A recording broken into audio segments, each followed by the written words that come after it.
about a couple of days ago, the Israeli Prime Minister Netanyahu he mentioned about how he wants to bring back, to return of the Messiah.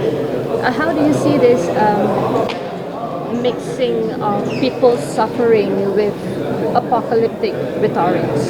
I'm sorry, he wanted to bring back what? The Messiah. The Messiah. Look, these politicians are absolutely irresponsible. They're playing with their publics and their constituencies. They're misusing the Jewish Torah. They're misusing the Christian Bible. They're misquoting. They are creating havoc. There's nothing about Netanyahu that has an ounce of responsibility or decency.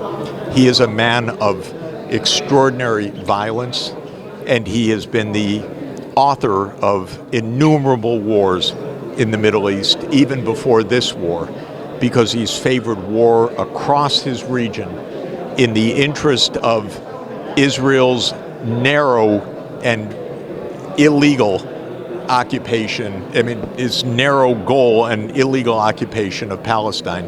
And this is what this remains about. So whatever he says, he doesn't believe in any of that. He's a cynic. He is, in my view, delusional. He's a narcissist, and he's violent. And it's time for him to leave, because he's created enough trouble in this world.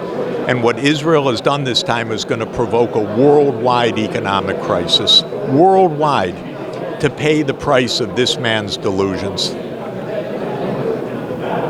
Many people have been expressing their disappointment on how UN couldn't do anything to stop the war. Maybe you can comment on behalf of UN. I think the war is going to stop when the important nations of the world get together and speak clearly and say what Israel and the United States is doing is blatantly illegal and it's risking the entire world.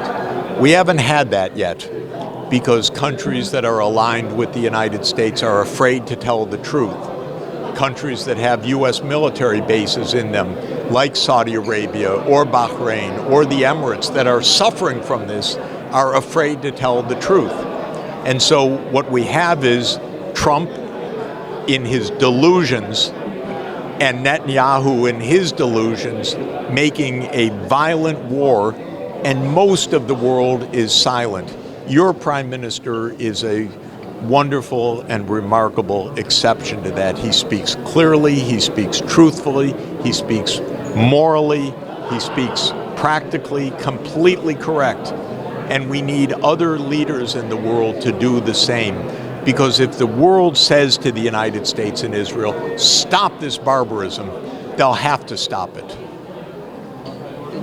Thank you very much.